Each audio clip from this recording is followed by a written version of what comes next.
الحمد لله وكفى وسلام على عباده الذين اصطفى أما بعد فأعوذ بالله من الشيطان الرجيم بسم الله الرحمن الرحيم قل إن كنتم تحبون الله فاتبعوني يحببكم الله ويغفر لكم ذنوبكم والله غفور رحيم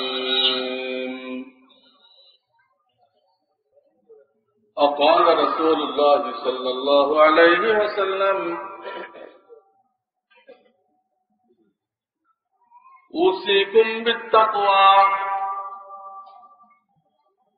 والسمع والطاعة ولو كان عبدا حبشيا فإنه من يعش منكم بعدي فسيرى اختلافا كثيرا فعليكم بسنتي وسنة الخلفاء الراشدين أو كما قال رسول الله صلى الله عليه وسلم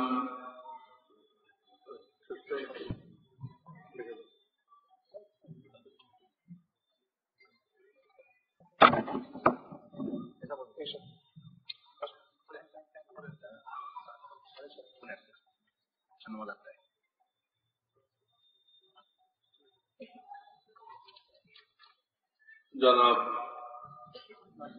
সদরে মজলিস, উলামায়ে কেরাম, এলাকার সম্মানিত দায়িত্বশীল ব্যক্তিবর্গ ও আমার প্রিয় নবীজির সুন্নতের আশিক মুসলমান ভাইয়েরা, আল্লাহ রাব্বুল আলামিন অনেক বড় দয়া করেছেন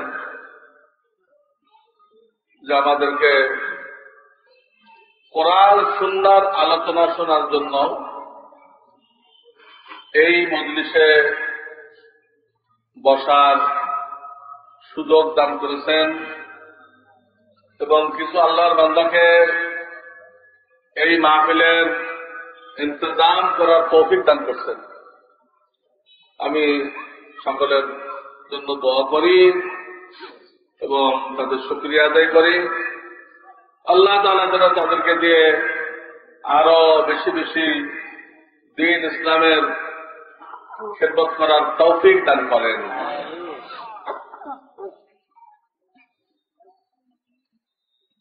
আমি একটা শব্দ বললাম এইমাত্র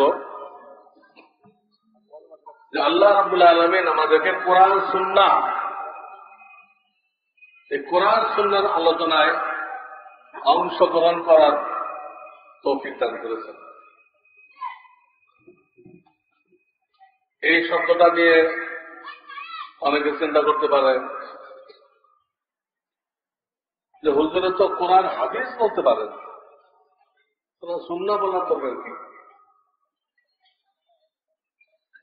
প্রশ্ন হয় না? হুজুরে কোরআন সুন্নাহ না বলে কোরআন হাদিস বলো, অসুবিধা কেন বলি নাই? হাদিস তো মানতে হবে না। হাদিস এটা হলো সাগর, এটা হলো অনেক বড় একটা ভান্ডার। এর মধ্যে অনেক কিছু আছে যেটা আমাদের জন্য বলা হয় নাই, আমাদের জন্য সেটা পালনীয় না। যেমন আমাদের প্রিয় নবীজি সাল্লাল্লাহু আলাইহি সাল্লাম আল্লাহর আদেশে হুকুমে মহিলাদের মধ্যে দিনের ব্যাপক তালিম দেওয়ার জন্য 11টা বিবাহ করেছিলেন। পর্দার কারণে মহিলারা সরাসরি সামনে আসতে পারত না, তারা দিন শিখবে কিভাবে? তাদের খাতিরেই এটা নির্দেশ। তো আল্লাহ রাসূল সাল্লাল্লাহু আলাইহি ওয়াসাল্লাম এই নির্দেশ পালন করেছেন এবং বিবিদেরকে দিয়ে আল্লাহ দ্বীনের প্রচুর কাজ নিয়েছেন। মা আয়েশা থেকে হাজার হাজার হাদিস এখন আমরা পড়তেছি, পড়াইতেছি। এখন প্রশ্ন হলো, এই যে আল্লাহর নির্দেশে আমাদের নবীজি 11টা বিবাহ করলেন, এটা হাদিসে তারা সব কেতাবে আছে, সুতরাং এটা হাদিস। কি বলেন? বিলকুল সহি হাদিস, হাদিস বিলকুল সহি হাদিস, এমনকি বুখারী শরীফে আছে। কিন্তু এটাকে আমাদের জন্য বলা হয়েছে, আমরা এটা আমল করতে পারবো একসাথে? পারবো? দেখা গেল অনেক হাদিস আছে যেটা আমরা আমল করতে পারবো না। এই জন্য হাদিস বললে তো সবটা চলে আসে, যেটা আমরা আমল করতে পারবো না, অনুমতি নেই, ওটাও চলে আসে। শুধু এই একটা নবীজি সাল্লাল্লাহু আলাইহি সাল্লামের কোন কোন বিবাহ হয়েছে আল্লাহর নির্দেশে মোহর ছাড়া। মোহর এটা হাদিসের কিতাবে আছে। আপনার আমার জন্য এরকম কোন বিবাহ জায়েজ হবে এবং সেই স্ত্রী হালাল হবে? অথচ এটা হাদিস, হাদিসে সব কিতাবে আছে, সহি হাদিস, কিন্তু আপনি আমি আমল করতে পারবো না। আবার কিছু কিছু হাদিস আছে, আমাদের প্রিয় নবীজি রোগের কারণে করেছেন, সমস্যার কারণে। একবার ওনার সমস্যা দেখা দিল কোমরে ব্যথা, উনি বাঁকা হতে পারেন না। তখন উনি এই রোগটা দূর হওয়া পর্যন্ত অনেকে দাঁড়ায় পেশাব করতে হয়েছে, দাঁড়ায়, ওজনের কারণে, রোগের কারণে। উম্মতকে তিনি বলেন নাই। উম্মতের ব্যাপারে হাদিস পাওয়া যায়, হযরত ওমর ফারুক রাদিয়াল্লাহু আনহু একবার ইসলামের শুরু জামানায় দাঁড়িয়ে পেশাব করতেছিলেন। নবীজি সাল্লাল্লাহু আলাইহি ওয়াসাল্লাম ওনাকে বললেন, ইয়া ওমর লা তাবুল কায়মান কাবুল জালিসান। ওমর, দাঁড়ায় পেশাব করো না, বসে করো। কি সুন্নাত। তো দেখা যাচ্ছে যে উম্মতকে বলতেছেন বসে পেশাব করো। আমার নিজে জিন্দেগি তো 2-1 করছেন দাঁড়িয়ে, রোগের কারণে। তো রোগের কারণে যে দাঁড়ায় করছেন, এটা তো হাদিসের কিতাবে আছে। এটা বিনা রোগে, বিনা সমস্যায় আমরা করতে পারবো? আমাদের তো কারো এইটাই তো রোগ হয়, সে পারবে, কিন্তু রোগ শোক নেই, খামোখা পারবে? এটা হাদিস, কিন্তু এই হাদিস বুখারীতে আছে, এই হাদিস খানা বুখারী শরীফে আছে, কিন্তু এটাকে সুন্নত বলা যাবে? যাবে,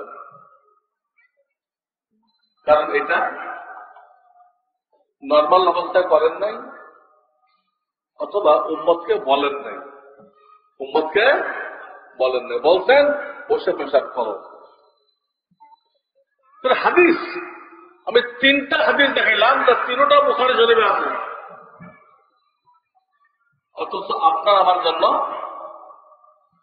আমল করার অনুমতি নেই, আমল করার অনুমতি নেই।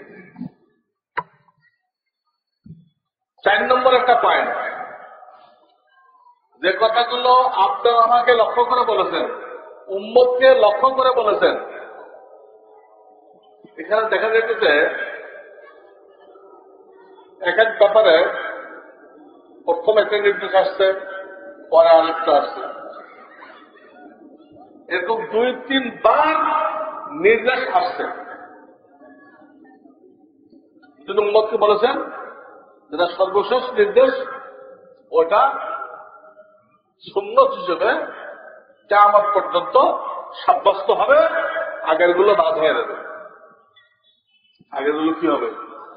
বাদ হয়ে যাবে। একসময় কিন্তু ছিল, উদাহরণ দিলে বুঝবেন। একসময় নবীজি বলেছিলেন, তোমাদের ইমাম যদি বসে নামাজ পড়ায়, তোমরা সুস্থ হও অসুস্থ হও, যেহেতু ইমামকে ফলো করতে হবে, তোমরা সব বসে নামাজ পড়বে। ইমাম যদি বসে নামাজ পড়ায়, তোমরা সবাই কিভাবে পড়বা? বসে পড়বে। তখন কিন্তু ওইটা সুন্নাত ছিল, এটাই নবীজির তরিকা। ইমাম বসে পড়লে আমরাও কি করবো? পরবর্তী নির্দেশ দিলেন যে ইমাম যদি রোগশোকের কারণে বসে পড়ায় আর তোমরা যদি সুস্থ হও, তোমরা দাঁড়ায় ইক্তেদা করবা, দাঁড়ায় ইক্তেদা করবা। এরপরে এই ব্যাপারে আর কোন আদেশ আসে নাই। তাহলে কোনটা নিব? হ্যাঁ, তিনি বলে শেষেরটা নিতে হবে। আগেরটা রহিত হয়ে গেছে, আগেরটাকে হাদিস বলা যাবে, হাদিস। এখন আগেরটাকে হাদিস বলা যাবে, কিন্তু সুন্নত বলা যাবে না। সুন্নত বলা হয় যারা উম্মতকে লক্ষ্য করে বলেছেন, এবং ওইটা সর্বশেষ নির্দেশ। ওর পরে আর কি আছে নেই, বিভিন্ন নির্দেশ আসতে আসতে লাস্টে টিকে রয়েছে, ওটার নাম কি? তার আগেরটা কি? হাদিস। কিন্তু সেই হাদিস রহিত হয়ে গেছে। আর আমি যে পাইকারি হাতে হাদিস আমল করতে বলি আপনাদেরকে, তারপরে ওইটাও আমল করতে হবে, ওইটাও হাদিসের কিতাবে আছে। তাহলে এবার বসে পড়লে আপনারা বসে পড়বেন, ওটা তো হয়ে গেল। জায়েজ হবে? বলেন জায়েজ হবে? তো বাদ হয়ে গেছে, বাদ হয়ে গেছে। সকল ব্যাপারে, রোজার ব্যাপারে শুরু থেকে নির্দেশ ছিল, শুরুতে যদি কোন সুস্থ মানুষ রোজা না রাখে, তার বদলে কোন গরিব মানুষকে 2 বেলা খানা খাওয়ায় দেয়, তো রোজা হয়ে যাবে। রোজা সেনাখানাই দিচ্ছে, গরিব মানুষকে 2 বেলা খাওয়ায় দিচ্ছে। ওই জামানায় এটা সুন্নত ছিল, নবীদের তরিকা। সুন্নত মানে কি? নবীদের তরিকা, উম্মতের জন্য বাতলানো তরিকা, এটা ছিল। এটা পরে কিন্তু বহাল ছিল না। পরবর্তীকালে নির্দেশ কি আসলো? তামান শাহিদা মিনকুমুশ শাহরা ফালিয়াসুম, এখন থেকে তোমরা যারা রমজান শরীফ পাইবা, সুস্থ সবল মানুষ, তোমাদের অবশ্যই রোজা রাখতে হবে। এখন কি আগেরটা আমল করা যাবে? ওটা কিন্তু সহিহ হাদিস, আগেরটা সহিহ হাদিস, আমল করা যাবে। পরেরটা করতে হবে। সুস্থ সবল হলে রোজা রাখতেই হবে। কিন্তু তাদের অনেক বয়স হয়ে গেছে, শক্তি নেই, তাদের জন্য এখনো ওইটা বহাল আছে, তারা প্রত্যেকটা রোজার বদলে একটা গরিবকে 2 বেলা খাওয়াবে, অথবা একটা ফিতরা পরিমাণ টাকা গরিবকে দিয়ে দেবে। একটা রোজার বদলে একটা ফিতরা। এটা অতিশয় বৃদ্ধ যারা, তাদের জন্য এখনো বহাল আছে, সুস্থ মানুষের জন্য বহাল নেই।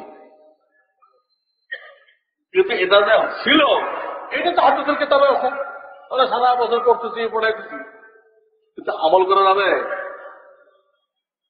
অনেকে ধারণা করে কি সহিহ হাদিস মানেন না কেন, অনেকে ধারণা করে বা প্রশ্ন করে, কৈফিয়ত চায়, সহিহ হাদিস মানবেন না কেন? সব সহিহ হাদিস কি মানা যাবে?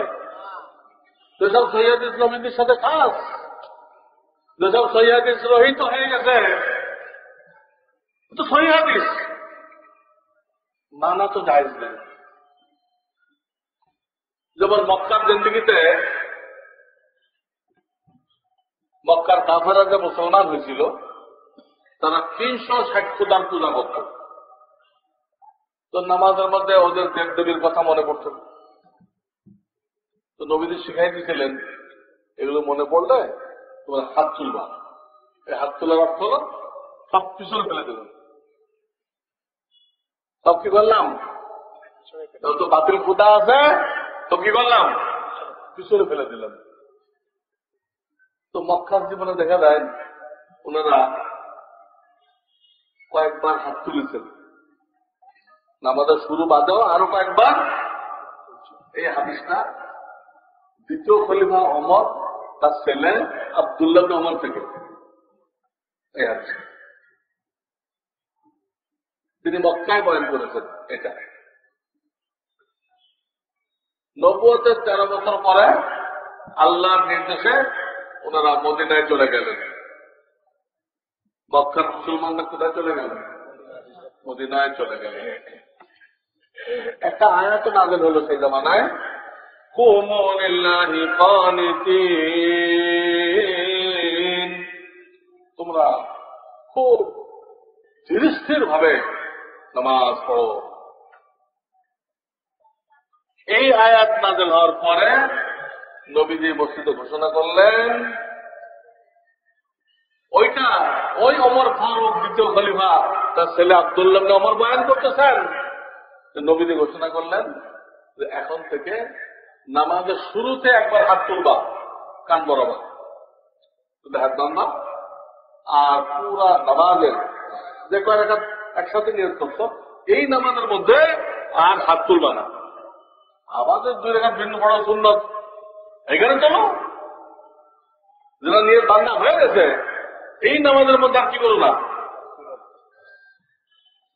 আল্লাহ রাসূল ঘোষণা করলেন, আর আব্দুল্লাহ ইবনে ওমর বয়ান করলেন যে আর হাত তোলা যাবে না, শুধু একবার নামাজের শুরুতে। এখন মক্কায় যারা বয়ান করছিলেন, ওটা তো বুখারী শরীফে আছে, বুখারী শরীফে আছে, ওটিকে আমল করা যাবে এখন? তবে যেহেতু আয়াত নাযিল হইতেছে, নবীজি সেই আয়াতের আলোকে বলতেছেন এখন থেকে আর একবারে বেশি হাত তোলা যাবে না, খবরদার, আগেরটা রহিত হয়ে গেছে। এই আদেশ দেওয়ার পরে যেটা রহিত হয়ে গেল, মক্কা কিন্তু ওইটাই সুন্নত ছিল, বারবার তোলাটাই কি ছিল, কিন্তু মদিনা যাওয়ার পরে সুন্নত সাব্যস্ত হলো কোনটা? একবার। এখন যদি আগেরটা ফিরে বসে থাকে তো ওটা সহিহ হাদিস না? হ্যাঁ, বিনা সন্দেহে ওটা সহিহ হাদিস, কোনো সন্দেহ নেই, সহিহ হাদিস। কিন্তু নবীজি ওটার উপরে আমল করতে নিষেধ করেছে। হাদিসের কিতাবগুলোতে তো নবুয়তের যে 23 বছর, নবীজি নবুয়ত পাওয়ার পরে 23 বছর বেঁচে ছিলেন, এই 23 বছরের সব কথাই তো আছে। সব কথা কি বহাল আছে? কিছু রহিত হয়ে গেছে বলেন? হ্যাঁ, সব বহাল আছে নেই। যেগুলো বহাল আছে, টিকে আছে, হাদিসের সাগর থেকে ওই টিকে থাকা অংশের নাম হলো সুন্নত। হাদিসের ভান্ডার বিশাল, ওইখান থেকে হাক্কানি আলেমরা, বড় বড় আলেমরা বাছনি করবে যে এর মধ্যে প্রথম কথা উম্মতের জন্য কোনগুলো, এর আগে বাছনি করতে হবে, সেগুলো উন্মতের জন্য। দ্বিতীয় বাছনি করতে হবে, এক এক ব্যাপারে 2-3টা নির্দেশ আসছে, সর্বশেষ কোনটা ওটা বের করতে হবে। ওটার নাম কি? ওটার নাম কি? এর বাইরে হাদিসের ভান্ডারে যা আছে সব সহিহ হাদিস, আমল করা জায়েজ হবে না। এদিন কেউ যদি দাবি করে সহিহ হাদিস মানবেন না কেন, ভাই সহিহ হাদিস মানতে নবীজি বলেছেন কোন হাদিসে? নবীজি তো সহিহ সুন্নত মানতে বলেছেন। কি মানতে বলেছেন? আমি একটু হাদিস করলাম যে আমার মৃত্যুর পরে তোমরা অনেক দল উপদল অনেক কিছু দেখবা, কোন দিক দেখবা? সঠিক সঠিক সুন্নতের কথা বলে যে এটা নামাজের সুন্নত, এটা উজুর সুন্নত, এটা খানা খাওয়ার সুন্নত, এটা বাথরুমে যাওয়ার সুন্নত, এটা ঘুমানোর সুন্নত, এটা বাজারে যাওয়ার সুন্নত। আমাদের নবীদিকে মানুষ ছিলেন না? মাটির তৈরি মানুষ ছিলেন না? নুনের তৈরি ফেরেশতা ছিলেন? মানুষ ছিলেন। আমাদের যা প্রয়োজন, এই প্রয়োজনগুলো তারও ছিল। তার বিবি ছিল না? বাচ্চা হয় নাই, রোগ শোক হয় নাই, ইহুদিরা জাদু করে নাই,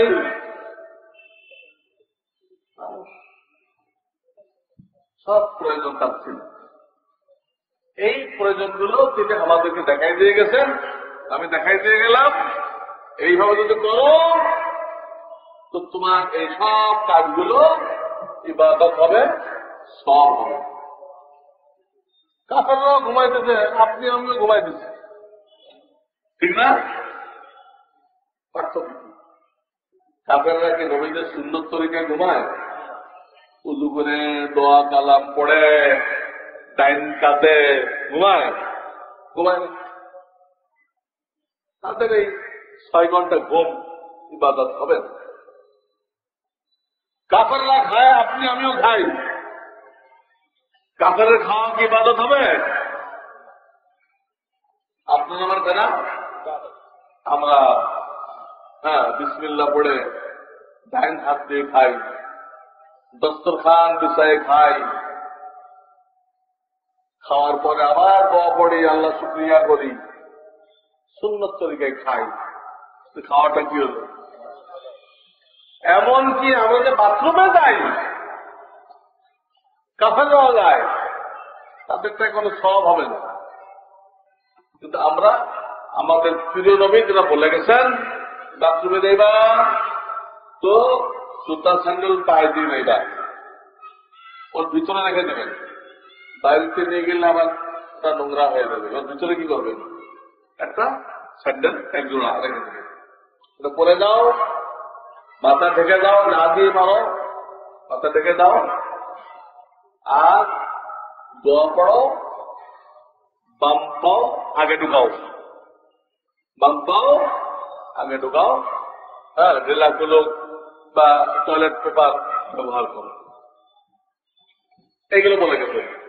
আমরা যেগুলো মানতেছি এটা আমাদের, এই যে টয়লেটে গেলাম, এখানে সব হইতেছে না, এইগুলো পাই। এটাকে বলা হয় সুন্নত তরিকায়, সুন্নত তরিকায় জিন্দেগি, রব্বুল আলামিনের বন্দেগি। সুন্নত তরিকায় জিন্দেগি, রব্বুল আলামিনের বন্দেগি। সুন্নত তরিকা মতো চলবো, শুধু নামাজ, রোজা, হজ, যাকাত, কোরআন তেলাওয়াত, এই যেগুলো আমরা ইবাদত মনে করি, শুধু ওইগুলো ইবাদত না, যেগুলো দুনিয়ার কাজ মনে করি, ওইগুলো কি হয়ে যাবে? ওইগুলো ইবাদত হয়ে যাবে। আপনাদের অনেকের কাছে হয়তো আমার লেখা একটা পকেট সাইজ কিতাব আছে, এটার নাম হলো বাংলাতে নবীজির সুন্নত, আছে না? নবীজির সুন্নত। এখানে আমি সব ব্যাপারে আমাদের নবীজির তরিকা কি, উম্মতকে কি বলে গেছেন, আমি বাংলা ভাষায় লিখে দিয়েছি। প্রত্যেকটা কথা দেখবেন ওখানে হাদিসের রেফারেন্স দেওয়া আছে, হাদিসের রেফারেন্স দেওয়া আছে। এটা মেহরবানি করে আপনার ঘরে রাখেন, আর একটু তালিম করে সবাইকে শোনাই দেন, তাহলে আমাদের দুনিয়ার কাজগুলো কি হয়ে যায়, আল্লাহর বন্দেগী হয়ে যায়। এগুলো সুন্নতের বরকত। তো কোন হাদিসে নবীজি হাদিস মানতে বলেন নাই, হাদিস তো সাগর। কি মানতে বলেছেন? সুন্নত। আলাইকুম বিসুন্নতি। অনেক ফেরকা দেখবা, কোন ফেরকার দিকে যাইবা না। সুন্নত সুন্নত কারা করতেছে, নামাজে প্রশিক্ষণ কারা দিচ্ছে, উজু কারা শিখাইতেছে, কাফন দাফন কারা শিখাইতেছে, হাতে কলমে ওদের সাথে বসো, ওদের সাথে বসো। মৃত্যু ব্যক্তির ব্যাপারে নবীজির সুন্নত কি? শর্ট টাইমে দাফন করো, শর্ট টাইমে 2-4 ঘন্টার মধ্যে দাফন করো। কারণ তার কবর, কবর না জান্নাতের বাগান। যত তাড়াতাড়ি পৌঁছাই দিলে সে জান্নাতের শান্তি পেয়ে গেল। আর তুমি কবর দিতে দেরি করলে তাকে জান্নাত থেকে দূরে রাখলে, বঞ্চিত রাখলে। সেটাকে মোটার করে দয়া করা হলো, জুলুম করা হলো। আপনি আমি যদি দেরি করি, জুমার পরে লোক বেশি হবে, তখন জানালা দিব। এই খুব বেশি করতে আল্লাহ বলেন নাই। ঝটপট করো, যখন এই মৃত্যুর ঘোষণা করবা, জানাজার টাইম বলে দাও, অমুক ভাইয়ের ইন্তেকাল হয়ে গেছে সকাল 7টায়, 10টায় ওনার জানাজা হবে, কথার কথা 10টায় জানাজা হবে, একই সাথে ঘোষণা করে দাও। দেখবেন কেন আসো, এটা আল্লাহর হুকুম মতো হবে, নবীজির তরিকার মতো হবে। এই কয়জনের দোয়া তার মাগফিরাতের জন্য যথেষ্ট হয়ে যাবে। আর আপনি আমি আল্লাহ না করুক, আল্লাহ আল্লাহ হুকুম বাদ দিয়ে ফেলে রাখলাম। মারা গেছে সকালে 1 ঘন্টার মধ্যে গোসল কাপড় হয়ে গেছে, জুমার নামাজ আরো 6-7 ঘন্টা বাকি, ফেলে রাখলাম। কি লোক বেশি হবে, লোক তো বেশি হবে, কিন্তু এই জানাজার ভিতরে আল্লাহ হুকুমও পাওয়া গেল না, নবীদের তরিকাও পাওয়া গেল না। এই দেশের লোকের দোয়া আল্লাহর কাছে কবুল হওয়া আল্লাহ মালিক কোরআন হাদিস অনুযায়ী গ্রহণযোগ্য না। আগেই আল্লাহর হুকুমকে নষ্ট করা হয়েছে, নবীদের তরিকাকে নষ্ট করা হয়েছে। কবরে রাখবেন,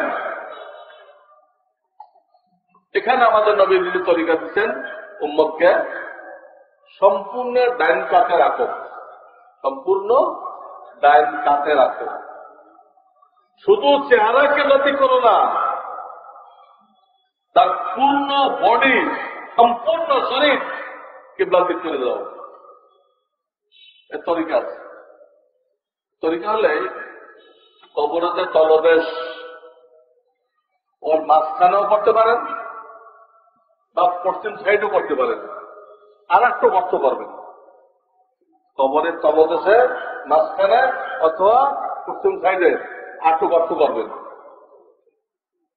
উত্তর দক্ষিণ 1000 মতো। ওইখানে ডাইন সাইড নিচে দিবেন, ডান সাইডটা উপরে থাকবে। মাথার জায়গায় মাটি কম কাটবেন, যেন মাথাটা বডির সাথে পজিশন মতো থাকে, এরকম মাথা না হয়ে যায়। বুঝতেছেন? মাথার নিচে কিছু মাটি দেন, দিয়ে এইভাবে শোয়াই দেন। এইটা হলো নবীদের তরিকা। 4 মাযহাব এই কথা বলে। আমরা কি করি? শীত করে শোয়াই দেই, ঘাটটাকে একটু মুছড়ে কোন রকম কিবলার দিকে দেই, দিয়ে মুখে একটা দোয়া পড়ি। কি দোয়া? বিসমিল্লাহি আলা মিল্লাতি রাসূলিল্লাহ।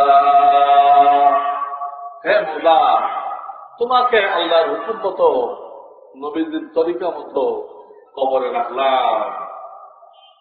কিন্তু আদৌ দেখা গেল সেটা নবীদের তরিকা হয় নাই। নবীদের তরিকা তো শুধু সিনা না, শুধু চেহারা না, ওরা বডি কিবলাতে থাকবে। আমরা জীবিত অবস্থায় যে সুন্নত তরিকা শুই, আপনি শুই না, ওইরকম রাখতে হবে। আমাদের ইসলাম ধর্মে সিনার চেহারার থেকেও সিনার গুরুত্ব বেশি, চেহারা থেকেও সিনার গুরুত্ব বেশি। কেমনে? আপনি নামাজ পড়তেছেন, কোন কারণে ডান দিক তাকাইলেন, কোন কারণে, এতে কিন্তু আপনার নামাজ ভাঙবে না, মাত্র হবে। কিন্তু সিনা কিবলা থেকে ঘুরে গেল ডান দিকে বা বাম দিকে, এখন কি হবে? শেষ, নামাজ ভেঙে গেল। সিনার গুরুত্ব বুঝলেন না? এই সিনার কিবলার দিকে হবে, সিনার মধ্যে